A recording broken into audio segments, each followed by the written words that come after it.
నమస్తే, నేను మీ Gopi. Welcome back to our channel. ఈరోజు మనతో వచ్చరికి సీనియర్ జర్నలిస్ట్ జగదేవ్ గారు ఉన్నారు. సార్ నమస్తే. సార్ నమస్తే. సార్, జయశంకర్ భూపాలపల్లికి చెందిన జిల్లాలో చెందిన ఒక ఎస్ఐకి, అదేవిధంగా అక్కడే ఆ స్టేషన్లో పనిచేసే ఒక లేడీ కానిస్టేబుల్కి ఆ ఎస్ఐ లైంగికంగా ఆమెను వేధిస్తూ బెదిరిస్తూ ఆ నోట్లో గన్ను పెట్టి నాతో లైంగికంగా నువ్వు పాల్గొనాలని ఆ లేడీ కానిస్టేబుల్ అయితే బాగా బెదిరించడం జరిగింది. సో ఆల్రెడీ ఆమెతో లైంగికంగా అయితే ఆయన కలిశారు. సో ఈ మెల్లి అక్కడ ఉన్న ఎస్పీ గారికి అయితే చెప్పింది ఇట్లా అటాక్ జరిగింది, ఇట్లా జరిగిందని. సో అంటే ప్రజలను రక్షించే పోలీసులే ఇట్లా అసభ్యకరంగా వాళ్ళు ఇంత గొడవ జరుగుతున్నప్పుడు ప్రజల్ని ఏ విధంగా రక్షిస్తారంటారు? ఇవి అన్ని చోట్ల ఉన్నవండి. ఆఫీసుల్లోనూ చాలా దగ్గరలో కూడా ప్రతి దగ్గర కూడా ఉన్నాయి. అయితే ఇప్పుడు దీన్ని భూతత్వంలో ఎందుకు చూడాల్సి వస్తుందంటే, మీరు అన్నట్టు కంచె చేను మేస్తే ఏంటి పరిస్థితి? కంచె కట్టారు, ఆ చేను అంతా కాపాడుకోవచ్చు. ఆ కంచె చేను తినేసింది అనుకోండి, అట్లా పంట ఎప్పుడు చేతికి వస్తుంది? సో అట్లాగా కాపాడాల్సిన వాళ్ళే ఇట్లాంటి విషయాలకి పాల్పడితే చాలా దారుణమైన సంఘటన. అండ్ మోర్ ఓవర్ ఇప్పటికీ కొంతమంది ఆ సుపీరియర్స్ మధ్యనో లేదంటే తోటి సీనియర్ కొలీగ్స్ మధ్యనో నలిగిపోయిన దాఖలాలు చాలా ఉన్నాయి. గతంలో కూడా చాలా వచ్చాయి. వచ్చినప్పటికీ కూడా వాళ్ళు ధైర్యం చేసి బయటికి రాలేకపోవడము, కొన్ని బలహీన కారణాల వల్ల లొంగిపోవడము, లేదంటే వాళ్ళకున్న కమిట్మెంట్స్కి వాటికి సరేలే ఇంకెందుకు రభస్ చేసుకుంటే రేపు పొద్దున్న నాకు చంపేస్తారేమో, నాకు థ్రెటనింగ్ అవుతుందేమో అని భయపడి చాలా సైలెంట్ గుడిపోయిన ఉన్నారు. చాలా కొద్ది మందే ధైర్యం చేసి బయటకు వస్తూ ఉంటారు. అది రావాలి, అందరిలోనూ రావాలి. ఎందుకంటే పరువు పోతుంది, పరువు గిరువు ఇవన్నీ జమానా మాటలండి. పరువు పోతుంది, అయ్యో చూస్తే ఏమనుకుంటారు, ఏమనుకుంటారు? ఇంత దారుణం జరిగిన తర్వాత ఇంకా పరువు పోవడం ఏంటి? అలాంటి వాడు శిక్ష పడాలి కదా. అయితే ఇక్కడ తెలంగాణ ప్రభుత్వం అంటే రేవంత్ రెడ్డి గారి ప్రభుత్వం తీసుకున్న నిర్ణయం కొన్ని విషయాల్లో హర్షణీయం. అయితే ఏంటంటే ఇప్పుడు ఇది ఎంతవరకు వాస్తవం అనేది కూడా ఒకసారి చర్చించాలి. ఒకటి, ఇవాళ రేపు నిర్భయ ఘటనలు చాలా నిర్భయ ఘటన తరువాత నిర్భయ సంబంధించిన కేసులు ఏవైతే ఉన్నాయో వాటికి చట్టాలు కూడా బలమైన చట్టాలు చేశారు. చేసినప్పుడు కొన్ని సందర్భాల్లో దాన్ని మిస్యూజ్ చేసే వాళ్ళు కూడా ఉన్నారు. దీని మీద కూడా ఒకసారి నేను ఒక ఆర్టికల్ చదివాను. నిర్భయ ఘటనల తర్వాత ఈ విడాకుల కేసులు కూడా ఎక్కువ అవుతున్నాయంట. అంటే మరి దానికి దీనికి ఎలా ముడిపెట్టారు, ఏంటి లింకు అనేది విషయం పక్కన పెడితే ఇట్లా మిస్యూజ్ చేసుకునే కూడా ఉన్నాయి.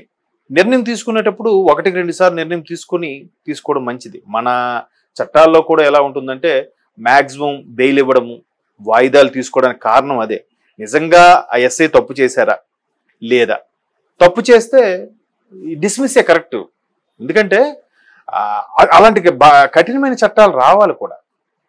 ఇప్పుడు ఎలా అంటే కొన్ని దుబాయ్ లాంటి కంట్రీస్లో నేరం చేసేవాడికి చాలా దారుణమైన శిక్షలు ఉంటాయి. దొంగతనం చేస్తే చేయి తీసేయడం, ఏవైనా ప్రూవ్ అయితే కాల్ తీసేయడం, ఇట్లాంటివి కూడా జరుగుతుంటాయి. అలాగా మరీ అంత కఠినంగా పెట్టకపోయినా మనిషికి భయం అనేది కలిగించాలి. అంటే సీఎం రేవంత్ రెడ్డి గారు చెప్పారు, అతన్ని వెంటనే సర్వీస్ నుంచి తీసేసిందని చెప్పారు. సో అది ఎలా చూసుకోవచ్చు మనం? అదే చెప్తున్నాను కదా, సర్వీస్ నుంచి తీసేయడం అనేది మంచి నిర్ణయం.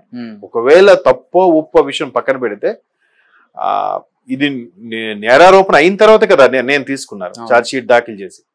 అప్పుడు అటువంటి నిర్ణయం తప్పులేదు, అదే కరెక్ట్. సస్పెండ్ చేసి ఒక 3 నెలలు దాచి మళ్ళీ వస్తే మళ్ళీ ఈ కసితో చెలరైపోవడం.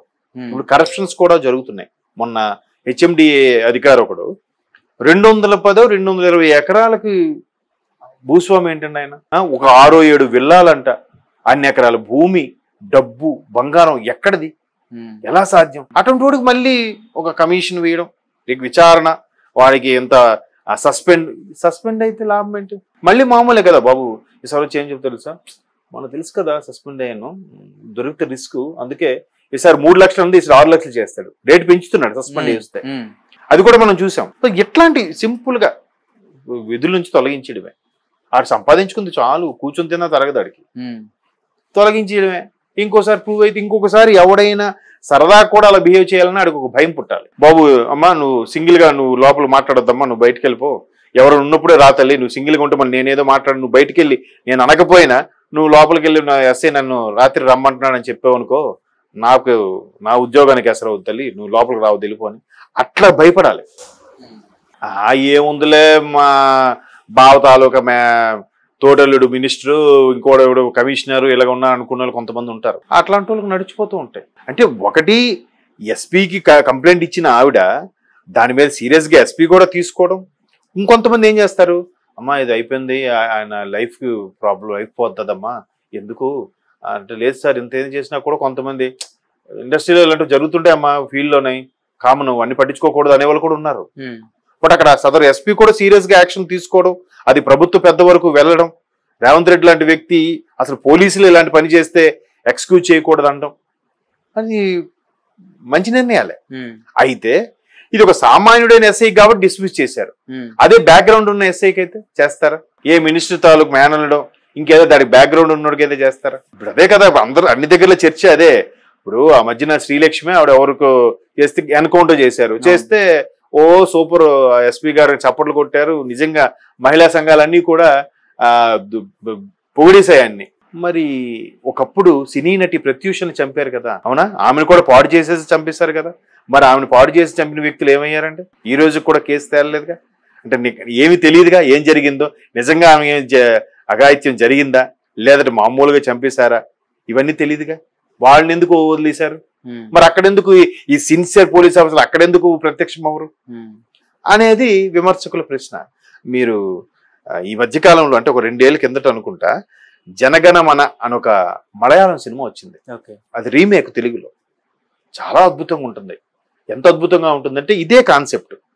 ఒక మహిళని పాడు చేసి చంపేస్తారు. చంపేస్తే ఇంకా ఆ పోలీస్ ఆఫీసర్ ఎవరైతే 9 చంపారో ఆ 9ని ఎన్కౌంటర్ చేసేస్తాడు. సేమ్ శ్రీలక్ష్మి ఘటనలాగా. ఆయన ఇంకా పోలీసు సూపర్ డూపర్ ఇంద్రుడు చంద్రుడు అని నెక్స్ట్ డే పేపర్లో వస్తాయి. ఆయన ఇంకా కేసు వేస్తారు. అదే ఇంకా పోలీస్కి ఎట్లా చేయడం కరెక్ట్ కాదు, మానవ హక్కుల సంఘం ఎలాగ ఉంటుందిగా, మీరు ఎక్స్ప్లెనేషన్ ఇవ్వాలి అంటే మొత్తానికి ఆయన తరపు లాయర్లు లేదు పోలీసులు ఉండాలి, భయం లేకుండా పోతుంది అని వాదించి ఆయనకి ఓకే అనుకున్న టైంకి ఒక కుంటుతూ ఒక లాయర్ వచ్చి అబ్జెక్షన్ మై లార్డ్ అని వస్తాడు. ఏంటి మీరు ఎలా నిర్ధారించారు అంటే మీడియాలో వచ్చింది. ఇంకా ఒక్కొక్కటి లాగుతాడు. అంటే ఒక మహిళని చంపేశారనగానే వెంటనే వాడు చేసి చంపేశారన్నట్టు మీడియా వాడు రాస్తాడు. మీకు ఆ ఇన్ఫర్మేషన్ ఇచ్చింది ఎవరు? ఆ మీడియా చీఫ్ ఎడిటర్ పిలవండి. మళ్ళీ మొత్తం తవ్విదీస్తారు. ఇంకా ఆ చనిపోయిన పిల్ల తాలూకా తల్లి అక్కజెల్లెలు తిట్టుకుంటారనమాట. ఈ లాయర్ ఎవడు చనిపోయిన వాళ్ళు సపోర్ట్ గా మాట్లాడుతున్నాడు అని చెప్పి వీడిని తిట్టుకుంటారు. వీడి మీద ధర్నా చేస్తారు, వీడి ముఖాన ప్యాడేసి కొడతారు. అన్ని జరుగుతాయి. అయినా ఈ లాయర్ భయపడ్డాడు. మొత్తం వెలికి తీస్తే అసలు ఆ 9కి ఆవిడ తీసుకెళ్ళి దహన పరిచేస్తుంటే ఒక జర్నలిస్ట్ చూస్తాడు. దాన్ని చూసి ఆవిడ కథగా అల్లుతాడు. అంటే 9 వచ్చి ఆ అమ్మాయిని పాడు చేసేసి చంపేసి సాక్షి ఉండకూడదని కాల్ చేశారు అన్నట్టుగా ఈ చూసిన ప్రత్యక్ష సాక్షి స్క్రిప్ట్ రాసేస్తాడు. వాస్తవం అది కాదు. ఇంకోటి ఏంటంటే ఆ 9కి డ్రైవింగ్ రాదు. మరి అక్కడికి కారులో వచ్చింది ఎవరు అంటే లోపల ఇంకెవడో ఉన్నాడు. ఇట్లా చాలా ఆ కథనం చాలా ఇంట్రెస్టింగ్ ఉంటుంది. అంటే ఇట్లాంటి నిర్భయ సంబంధించిన ఘటనే. వాళ్ళకి ఏ బ్యాక్గ్రౌండ్ లేని వాళ్ళు కాబట్టి వాళ్ళని కాల్చిపడేశారే. ఒకవేళ బ్యాక్గ్రౌండ్ వాళ్ళ పరిస్థితి ఏంటి, ఆ కేసు ఎంతవరకు కొలిక్కొచ్చింది, దానికి ఏమైనా చర్యలు తీసుకున్నారా, ఇదే మీరేమైనా తీర్పు ఇచ్చారా, దాని గురించి జడ్జికి కూడా ప్రశ్నిస్తాడు. అద్భుతం కదా. సో ఇట్లాంటివి జరిగినప్పుడు ఇట్లాంటి నిర్ణయాలు తీసుకోవడం కూడా మంచిదే. అయితే ఇక్కడ ప్రాణాపాయం ఏమి లేదు కాబట్టి డిస్మిస్ మంచి నిర్ణయం. ఎందుకంటే రేవంత్ రెడ్డి గారు కొన్ని నిర్ణయాలు, ఇప్పుడు ఆవిడ డిఎస్పీ నల్లి గారు కూడా ఉద్యమం టైంలో మానేస్తే ఆవిడ మళ్ళీ పిలిపించి సీనియర్ సుపీరియర్స్ తో కూర్చొని ఆవిడ ఉద్యమం కోసం మానేసింది, రాజీనామా చేసింది. ఆవిడ ఎలాగైనా అడ్జస్ట్ చేసి మళ్ళీ డిపార్ట్మెంట్లో పెట్టాలి. అలా ఎవరు చెప్తారా? వాడు వచ్చి మళ్ళీ కలిసి సార్ మీరు వచ్చారు చూడండి అని చెప్పి అర్జీ పెట్టుకుని 4 సార్లు తిరిగితే అది మరి తెలంగాణ బంగారు తెలంగాణ అన్నారు కదా ప్రభుత్వం 10 ఏళ్ళు. ఆ 10 ఏళ్ళు నల్లి ఒక్కసారి కూడా గుర్తు రాలేదా వీళ్ళకి? అది కదా మంచి డెసిషన్. సో అట్లాంటివి ఇప్పుడు ఈ డిస్మిస్ లాంటివి నిర్ణయాలు తీసుకున్నప్పుడు ఖచ్చితంగా కొన్ని రకాల హర్షణీయ ఘటనలే. ఇప్పుడు ఒకళ్ళు నిజంగా తప్పు చేశాడు లేదో పక్కన పెట్టినా ఆయన పేగ తీసేసి శిక్ష వేయలేదు కదా, జస్ట్ జాబ్ తీసేశారు. ఎన్ని పక్కా ప్రూఫ్స్ లేకపోతే జాబ్ సింపుల్ గా డిస్మిస్ చేశానని ఆర్డర్స్ ఇస్తారు చెప్పండి. డిస్మిస్ చేశాక ఇప్పుడు అధికారంలో ఉన్న ఎస్ఐకి అయితే కొంత మర్యాదలను చేస్తారు, డిస్మిస్ చేస్తే సాధారణ పౌరులు వాడికి ఎలా ఇంటరాగేట్ చేయాలో ఎలా లాగాలో లాగుతారు. Okay sir, thank you sir.